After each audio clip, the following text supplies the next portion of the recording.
Thank you very much.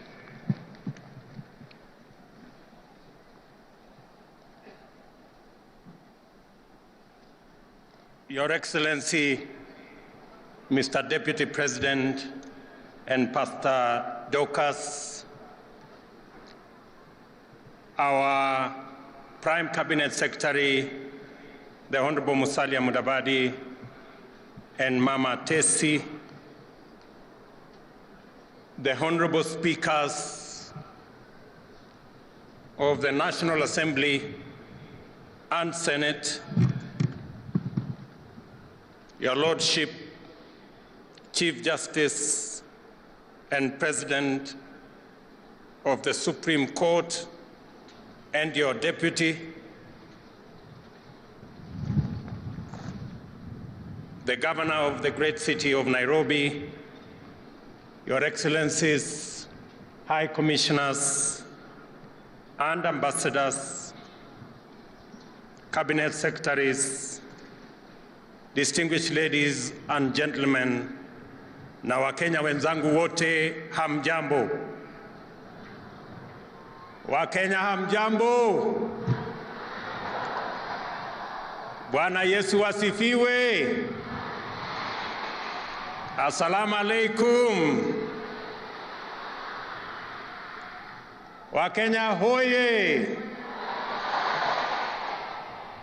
Asanteni sana. Mimi nimefurahi sana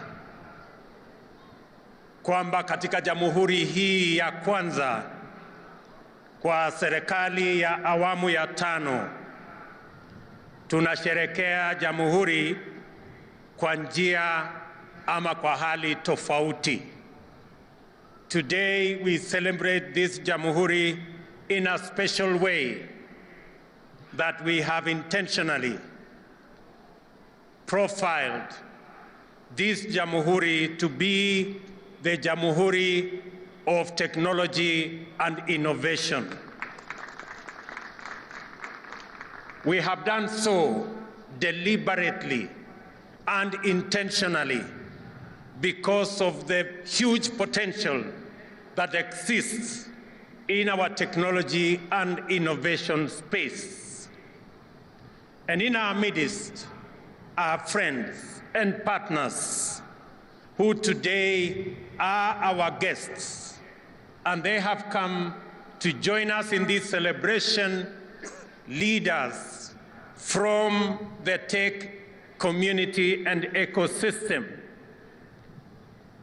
Join me, ladies and gentlemen, in welcoming Kojo Boake, the Vice President of Facebook, Instagram, and WhatsApp, that is the Meta community. Tuwapigie makofi jameni. Also join me in welcoming Fulufelo Badugela from MultiJoice. Tumpigie makofi. And Alex Okosi from Google and YouTube. Tumpigie makofi. Na mama wetu Phyllis Migwi kutoka Microsoft. Tumpigie makofi.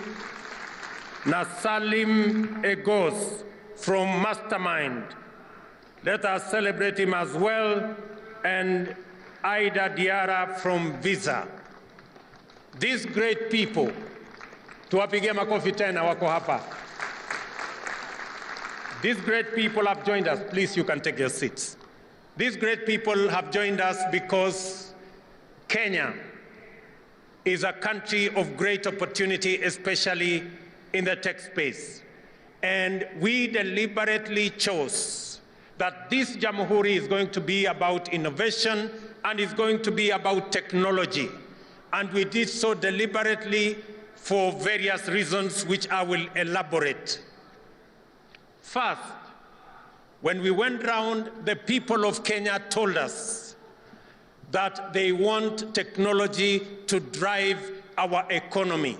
And that is why we have decided that we are going to have a 100,000-kilometer superhighway that is going to be built to enable internet access our homes, our cities, our towns, and every part of the Republic of Kenya, because that is how we are going to be delivering government services going into the future. Let me also announce that this is a technology and innovation Jamhuri, because we intend to transfer 85% of the remaining government services to the digital space, so that every Kenyan, wherever they are, they do not have to get into any bus to go to get government services or queue in any line to access government services. It will now be possible in 6 months, when we finish the digitization of 5,000 government services, it will be possible for Kenyans to access government services from their comfort of their homes and the workplace using the internet, because government services will be available on that platform. Let me also say that we intend to deliver our subsidy program on fertilizer, on e-voucher, that is going to be available to 1.3 million farmers. And I want to encourage our farming community to register themselves, because going forward, our fertilizer subsidy program is going to be dispensed on the internet, on e-voucher, so that we can eliminate brokers and eliminate cartels and ensure that targeted farmers have access to fertilizer. We have also had a conversation of our lifetime, and we have a target of 1 million jobs from our technology space. We've had a candid conversation with our technology and digital space leaders that Kenya, going into the future, we're going to have 1 million jobs, and that is why it is necessary and it is important that all of us understand the importance of technology and the place of innovation going into the future. Let me also say, as we deliver our universal health coverage, our tech community is going to be the space for e-health, and therefore our universal health coverage is going to be provided on a digital backbone and ensure that all health records are made portable, courtesy of technology, because that is the intention of our administration going into the future. And let me say that if there was any doubt in anybody's mind about the power of technology, just look at what has happened to the Hustler Fund. In a record 12 days, today, the Hustler Fund has 15.4 million subscribers.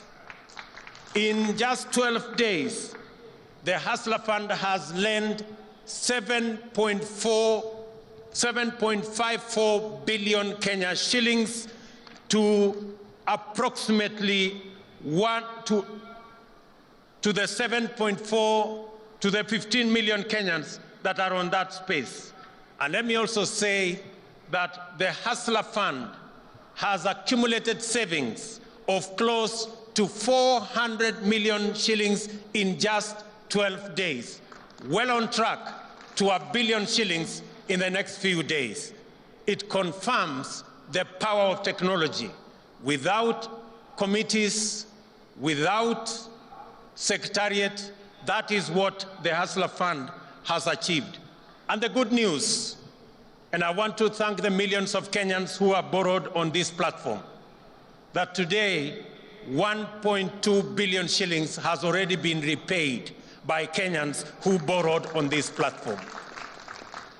And it is clear that two things have come around because of what you have seen on the Hustler Fund. Number one, it has provided a platform for millions of Kenyans who have been looking for an opportunity to save. And number two, the Kenyans borrowing on this platform, they have not been derailed by the rhetoric of those who are against the Hustler Fund. Let me say for the record and ask fellow leaders, my good friends, you are borrowing your mortgage at 3%. You have the capacity to borrow from your bank at 14%. Why do you want to derail the hustlers who today are suffering from shylocks and from predatory lenders, and they are being charged 360%? And you're telling them not to pay money given to them at 8% so that they can go back and pay at 360%. Be humane, be kind, please allow the people borrowing on the Hustler Fund to also enjoy low interest rates the way you and your families are enjoying. Do not derail those Kenyans who have suffered for long from now accessing money on a digital platform that is of interest, that is reasonable.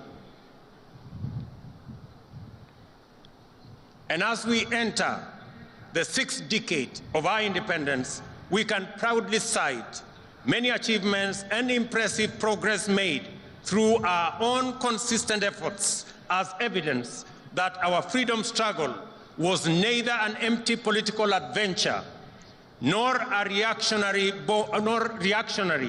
born of idle resentment. We gather as a nation to commune with our forefathers who were long-suffering innocent victims of imperial plunder and colonial oppression, yet also heroic defenders of our inalienable sovereignty and valiant fighters of our freedom. On Jamhuri Day, we celebrate the moment when Kenya proclaimed itself a free democratic republic. It is also a time to reflect deeply on the founding aspirations of our nation. And I want to say, while I move along with you, that in the early moments of this administration, we engaged to ensure that the challenges that millions of Kenyans told us in this campaign, we began the journey to address those challenges. One of the biggest and notorious challenge is the challenge of high cost of living. And it is imperative that we have a clear plan. And I want to tell the people of Kenya, this high cost of living, we are tackling it in 3 phases. Number 1, our first agenda when we came into office is to ensure that we encourage farmers to access affordable fertilizer. And that is why we reduced fertilizer from 7,000 shillings to 3,500 so that we can enable our farmers to be able to enhance their productivity in our journey towards making food affordable in our republic. Our second agenda, and I have said this, is that we are going to import 10 million bags of different assorted types of food, including maize, so that we can close the gap temporarily because of the harvest that was limited in this year's agricultural season, occasioned by climate change and failure of rain. And thirdly, we are now in the process of working with the private sector to ensure that we import 300,000 metric tons of fertilizer for the planting season that is going to come from January going into April. Already, 2 million bags have arrived in the country and 4 million bags are on the way. And I want to assure our farmers that we are going to stand with them to make sure that government provides adequate seed and adequate subsidized fertilizer to make sure that our productivity is enhanced so that we can produce enough food and reduce the challenges of the high cost of living in our republic. The second item that we must tackle is the issue of ensuring that we create enough jobs for the millions of young people in our nation. Apart from what we are doing with the tech community, our housing plan, which we have rolled out in earnest, already we have launched the construction of 40,000 units of houses in the last 3 months, and in the remaining months of this year, we are going to launch the construction of 160,000 additional houses across the Republic in our quest to ensure that we have 200,000 houses built around the country, both social and affordable houses, so that the people of Kenya can not only have access to jobs, we can grow our enterprises, and we can ensure that the 6.5 million Kenyans who today live in informal settlements have become home owners. I want to request and ask all county governments. We already have 15 county governments that are working with us on this plan. I want to ask all the remaining county governments to come on board so that we can move together in the journey to ensuring that we create jobs, we build our enterprises, and Kenyans have access to affordable housing. Let me also say, on the matter of ensuring that we have adequate food, our fourth item is to ensure that we transit from rain-fed agriculture to agriculture under irrigation. And that is why we are building 100 new mega dams around the country under our new program of private-public partnerships that will be anchored on water purchase agreements that will be underwritten by the government of Kenya so that we can work with the private sector to produce enough irrigation facilities and also to ensure that we supply and harvest enough water for us to power the engines of our irrigation and transit from the 670,000 land under irrigation to 3 million in the coming years so that we can also produce enough food using irrigation. Let me also say that under our value addition, agro-processing, and manufacturing sector, our triple program and intervention that will bring on board the Dongo Kundu Special Economic Zone, all the other economic zones, including the Naivasha Industrial City, and our city in Athi River. We will ensure that going into the future, our industrialization agenda that has been going down, which has gone from 9% to 7%, we have agreed with our private sector that we will re-engineer that space using the products we have, from coffee to tea to avocado to leather to cotton.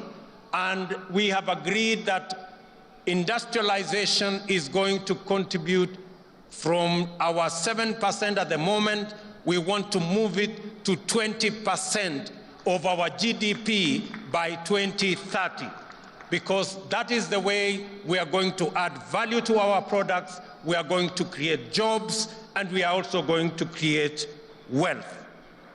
Let me also say that, mindful of this solemn obligation to do right, while laying the foundation of a flourishing nation for future generations, I have pursued several interventions since I took office nearly 3 months ago with the urgency, zeal, and focus that the moment demands. Since then, we have engaged successfully to reorient policing operations from a heavy and illegitimate reliance on illegal and extrajudicial interventions, which frequently entailed such intolerable violations as abductions, torture, disappearance, and murder. There is now consensus that a new policing paradigm is at hand, and it is possible to achieve a high level of security for our citizens and also observe their rights and freedoms to the greatest extent. I commend the entire National Police Service, from the constable on the beat to the Inspector General, for the enthusiasm with which they have embraced the changes and enhanced our general security through increased vigilance and improved relationship with citizens and their communities. Before the end of the year, I will be appointing a task force to review the terms of service of our Kenya Police Service. It is instructive to note that the people of Kenya talk to us about predatory lending. And I engaged, when I came into office, 3 fintech institutions on the way forward in making mobile loans more affordable. As a result, there was a drastic reduction in the interest charged on the police service, signaling a new era of affordable credit for borrowers. I also engaged lenders on the need to liberate more than 4 million borrowers from the prejudice arising from being blacklisted under the Credit Reference Bureau framework, which arbitrarily paralyzes their business prospects.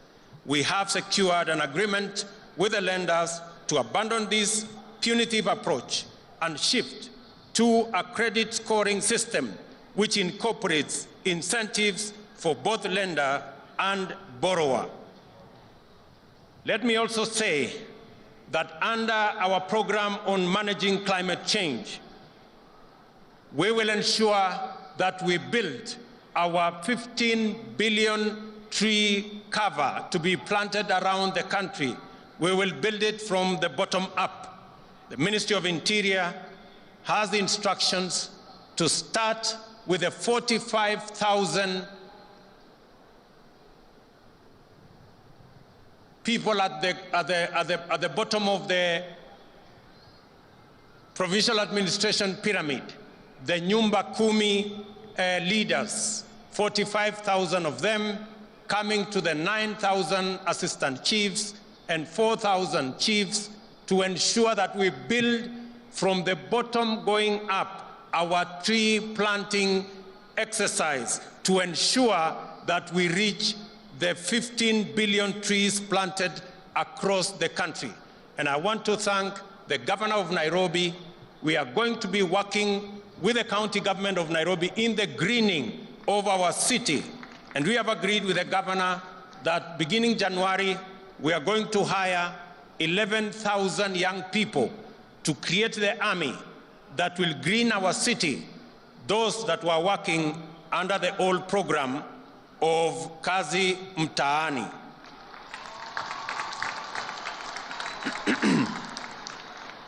I want to ask other governors in other parts of Kenya to join us in this exercise of tree planting, because it is an exercise of our moment to manage the effects of climate change. As you all are aware, we also appointed a working party to look into our education system. I want to say the preliminary report from the Presidential Working Party on Education Reform has been brought to the government, and we have agreed that our junior secondary schools will now be domiciled in our primary schools to ensure that we save parents the huge costs that would go with taking their children to schools far away from their homes. And I have also instructed the Teacher Service Commission to commence the hiring of the largest cohort of teachers in independent Kenya. We are going to hire 30,000 teachers by early next year to provide instruction in our schools.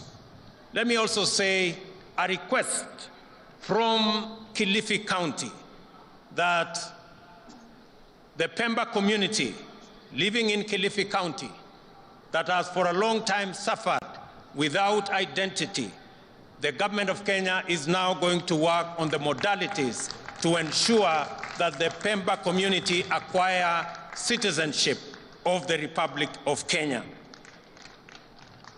We are proud of Kenya's consistent record of leadership to advance the cause of peace, cohesion, security, and stability in our region. Under various regional and continental frameworks, and with the support of the international partners, we are deploying our position as a regional anchor state for the benefit of our neighbors and our region. My predecessor, President Uhuru Kenyatta, working under the aegis of the Africa Union, is engaged in mediation efforts to restore peace and stability in Ethiopia's Tigray region, and under the EAC initiative to restore normalcy in the Eastern Democratic Republic of Congo.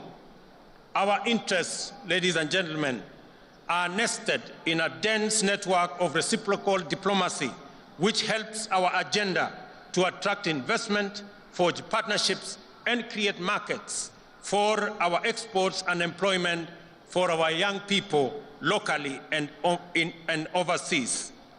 In the last 3 months, we have aggressively sustained our pursuit of mutual beneficial endeavor with friends and partners all over the world. We have engaged productively with EAC member states, the governments of South Africa, United States, United Kingdom, Spain, Qatar, Germany, and South Korea to scale up bilateral ties and to explore avenues for collaboration in the multilateral space. We have forged agreements on mobilizing investments and financing in a wide variety of sectors, and we will continue to engage the international community as we implement our plan. Ladies and gentlemen, it is time to innovate our way into the future. It is for this reason that with this Jamhuri, we as a nation are staking our claim by rallying Kenyans to begin the work of designing a world much richer, much safer, and freer than the one we have known. Innovation is frequently associated with technology, and we must avoid the pitfalls of viewing technology and innovation as a preoccupation with things at the expense of people. The most consequential breakthroughs in technological innovation have greatly enhanced human well-being.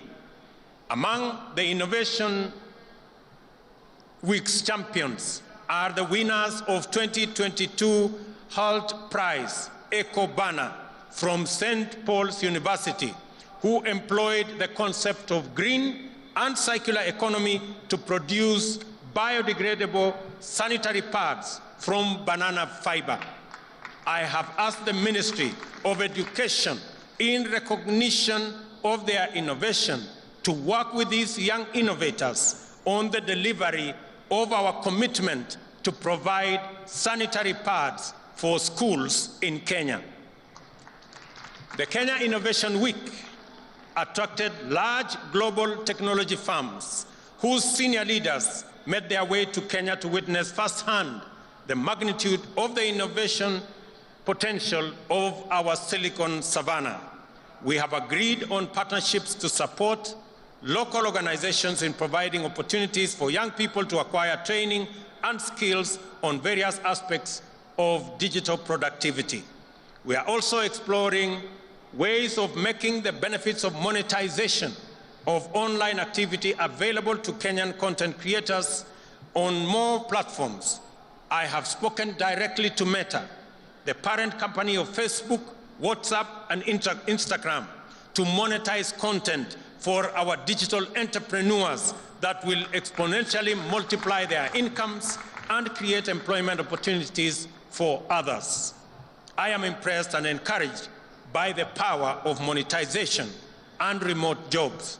This is the way to the future. And I was asking myself, if I was not a state officer, I wonder what the content of my small Facebook page with 2.3 million followers would earn for me daily.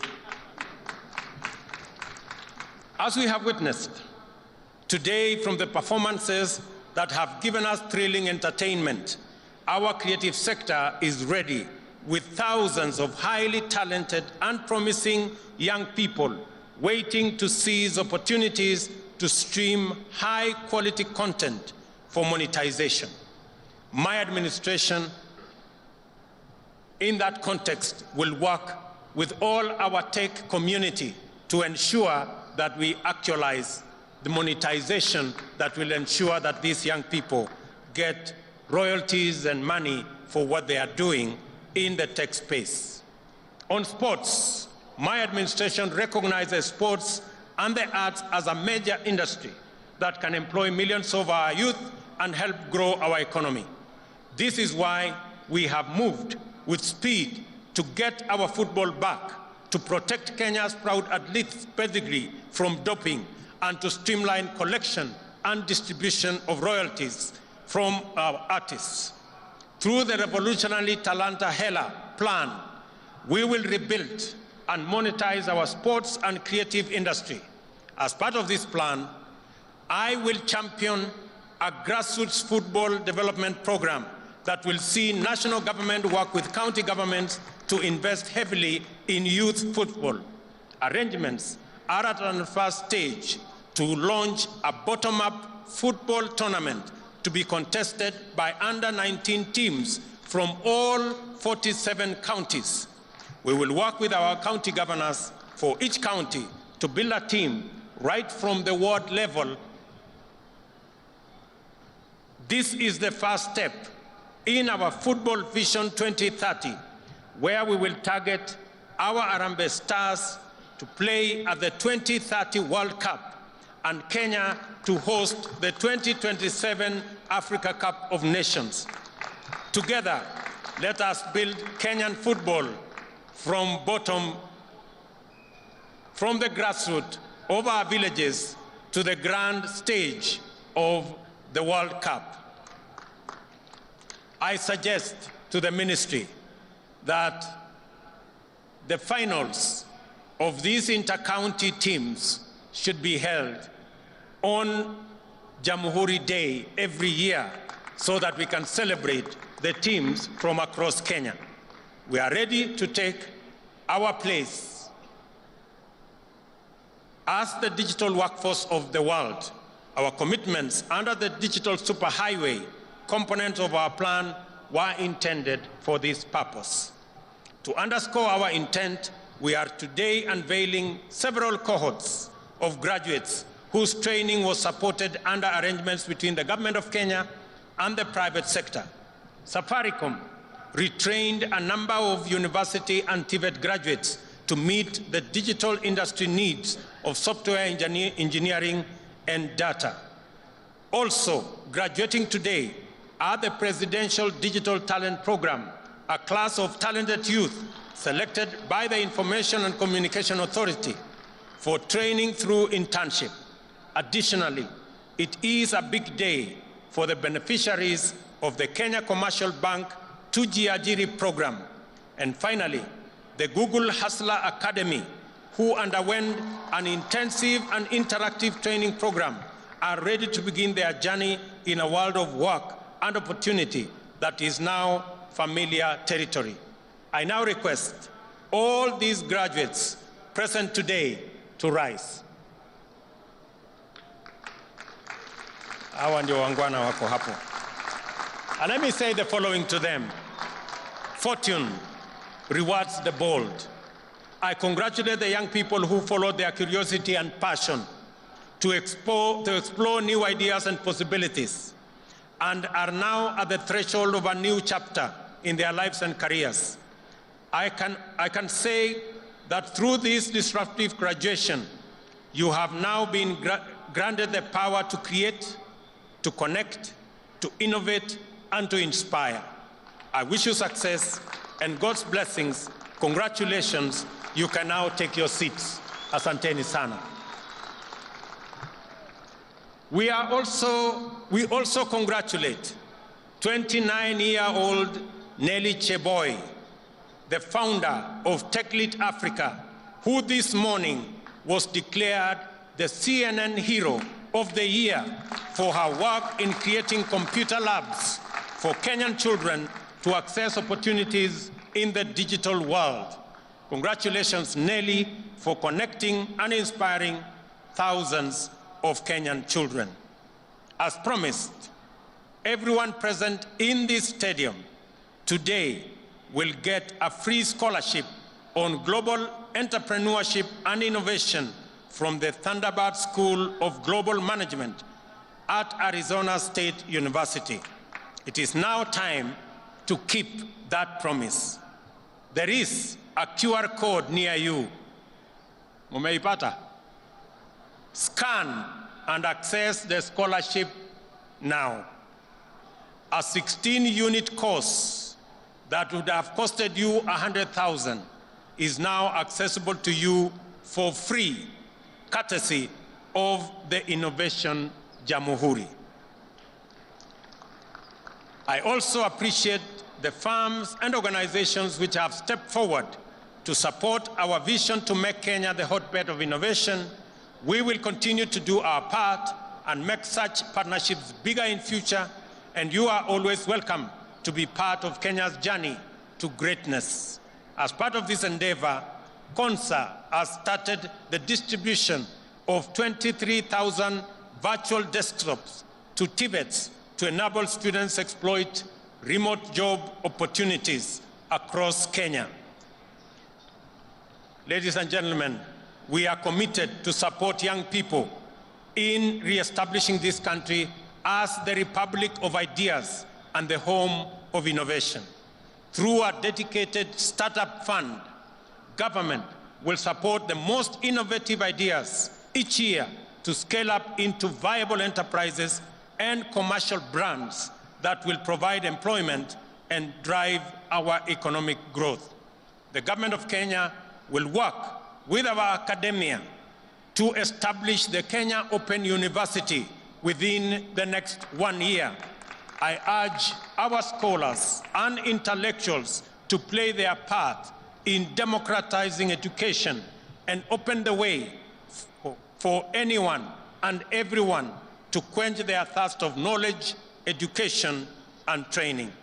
In line with the new focus of our national celebrations, Embu County will host the 2023 Madaraka Day celebrations under the theme Universal Healthcare. In conclusion, it is our time to make a contribution that will define Kenya for posterity as the envy of nations and the country that we, our children, and their children will be proud to call home. We also have a task of preparing the nation for its future by equipping and empowering our youth to take charge as leaders in a brave new world through innovation. Let us therefore rally and join in our efforts in the timeless spirit of Harambee to exploit the opportunities at hand and hasten our progress into the future. Nasema asanteni sana kwa kunisikiza, na watakia baraka ya Mungu na muwe na Krismasi njema. Mungu awabariki sana. Asanteni, and may the good Lord bless you. Thank you very much. Nitaomba baada ya hotuba ya Mheshimiwa Rais tuweze kusimama sote.